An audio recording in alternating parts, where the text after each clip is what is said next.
Can a healthy Maxfield be beaten at this year's 2021 Whitney at Saratoga?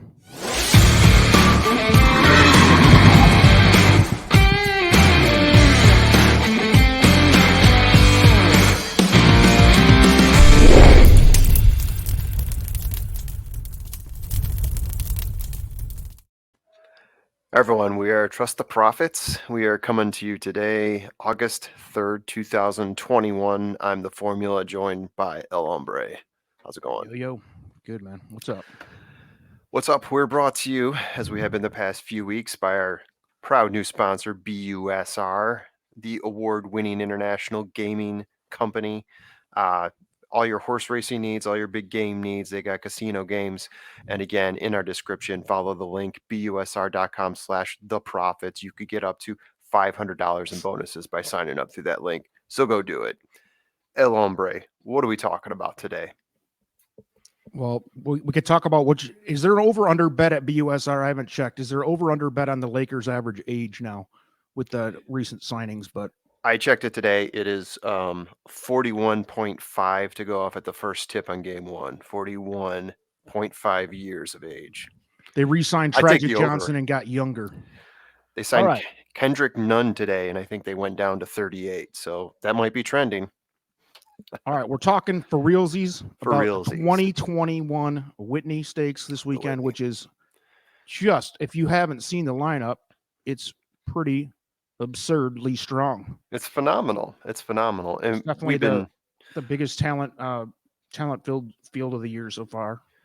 Last week we had two huge talent races too. We had Essential Quality and Keep Me in Mind challenging him up to the last nose of the race.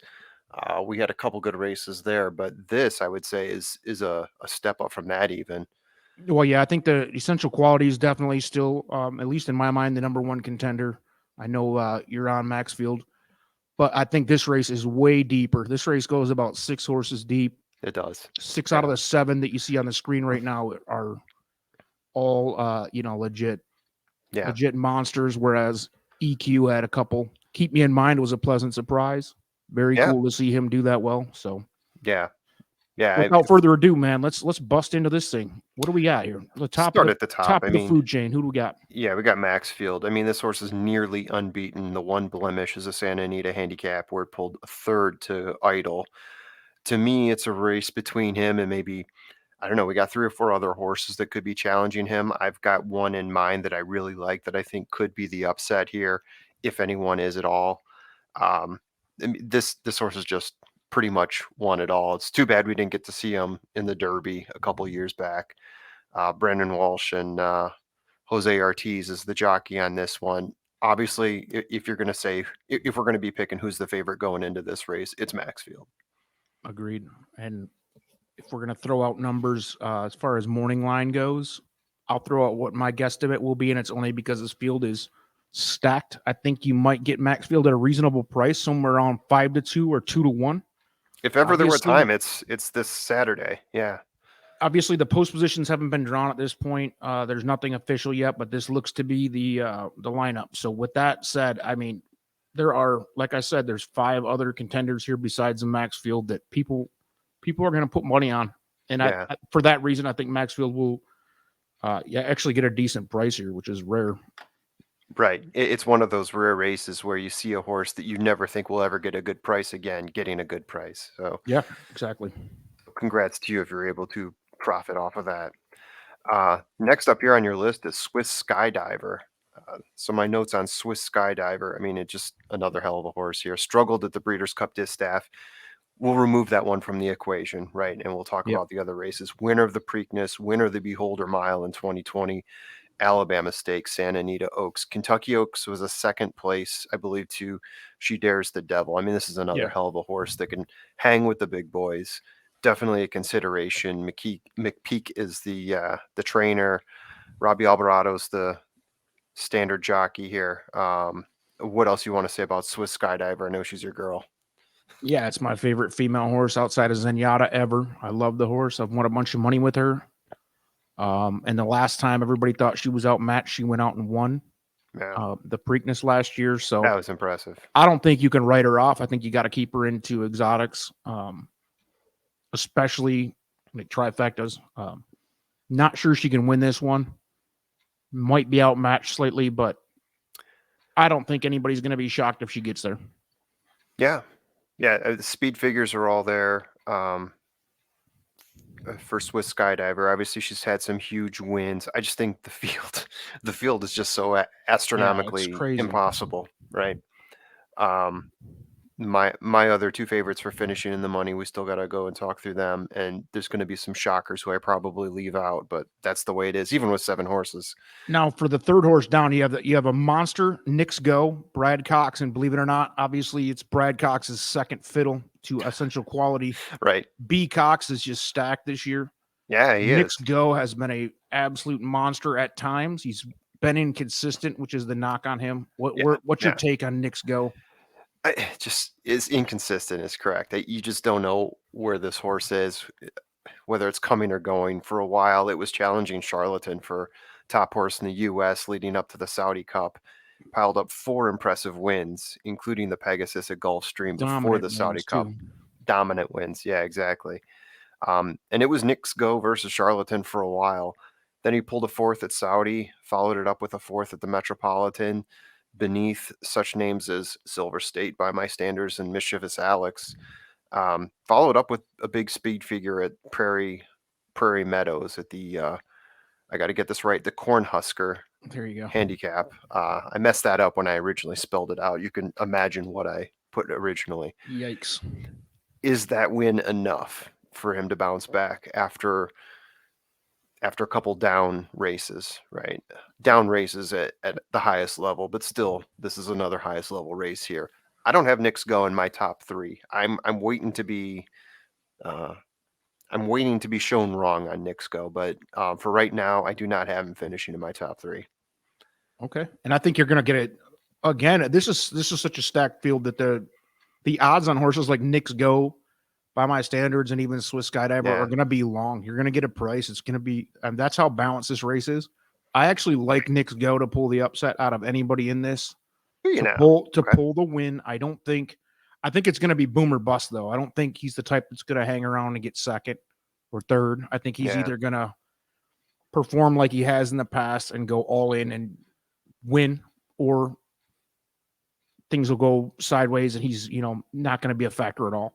Yeah. And I know that's like a boomer bust mentality. I think that's how I feel on Knicks Go on this one. Yeah.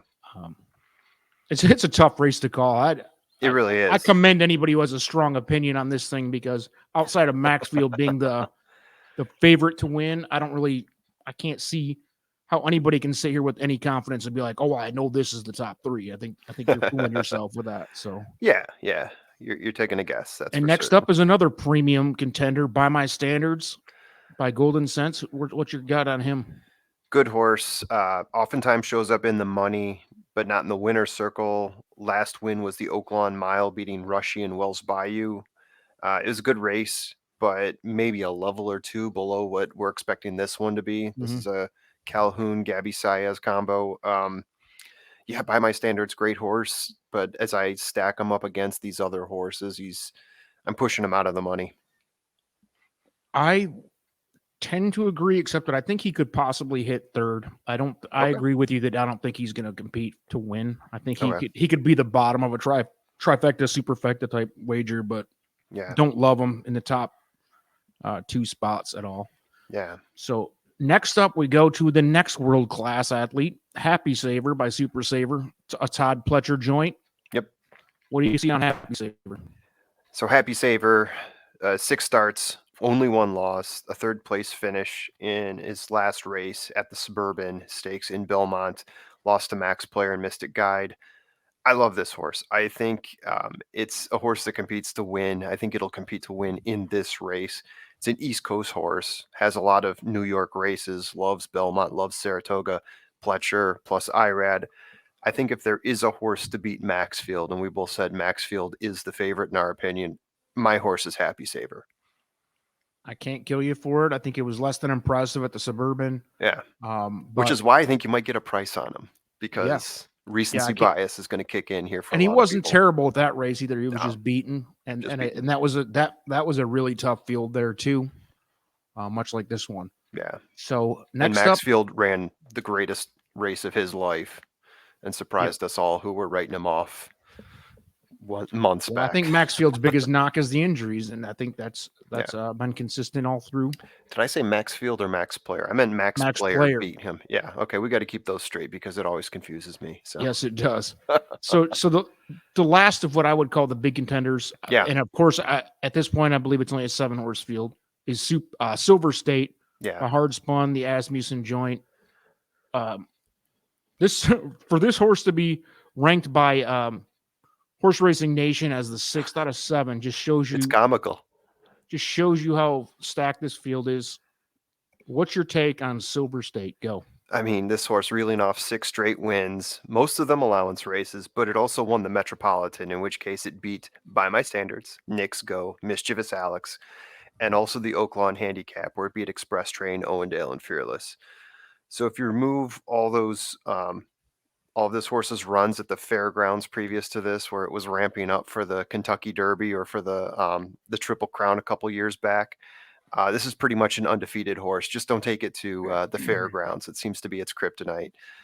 Since then, I mean, this has been an unbeatable horse. So this is my 3rd horse here is Silver State.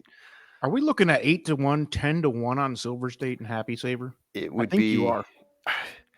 Yeah, I mean, it somebody's got depends. somebody's got to get 8-1, 10-1 here. Yeah, I think Swiss Skydiver might get 8-1.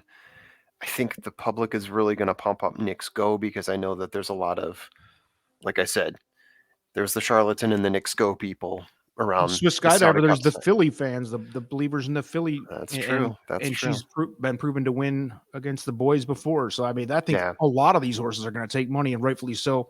Yeah. This is going to be a big event, a big race, and a big opportunity to make a lot of money if you're right. Right. So Right. even on Maxfield, honestly. So do we have anything to say about Informative, who's 7th on this list? Because I really don't, to be honest with you. Don't know why. The recent St. Louis is even doing it. Salvatore But go ahead. Stakes. Yeah, recent winner of the Salvatore Stakes. Impressive, but the competition he's faced is not what he's going to face at the Whitney this Saturday. And around his win at the Salvatore Stakes, he's littered with losses. I wouldn't expect to see him make a dent at all. This is pretty much what we would call an insta-toss. Last out, he was 5th at the Suburban. That was Yeah. a stacked field, but still, I just don't. I don't see a. And I don't a lot see of a the horses path from the for Suburban, Informative. right? Yeah. Yeah. So, anything else before we get off of this thing? Because this is a big race, probably the biggest of the year so far for the Breeders' Cup. Yeah, my top 3 are Happy Saver, Maxfield, and Silver State. I like that order just because I do want to shake it up. I'm thinking Maxfield's going to win. I'm telling you that Maxfield is the Breeders' Cup classic favorite, in my opinion. And It's not unpopular. I'm just saying, if you're looking for a price here, I think Happy Saver is the one who's going to challenge Maxfield. My top 3, I like Maxfield, Knicks Go, and I think I'm going to go with Happy Saver as well as the dark horse by Pletcher. Yeah. Seems to be grabbing the hot hand again. So anyway, good. This is going to be an awesome one. Looking forward to it. This is going to be a great one. Yeah, this is the one. Good luck to all the bettors out there. Hopefully we can help you out with making these picks. But again, it's so balanced that I'm not even super confident to even give you these picks. So all right. With that said, peace out. Thanks everybody for tuning in. We'll catch you soon.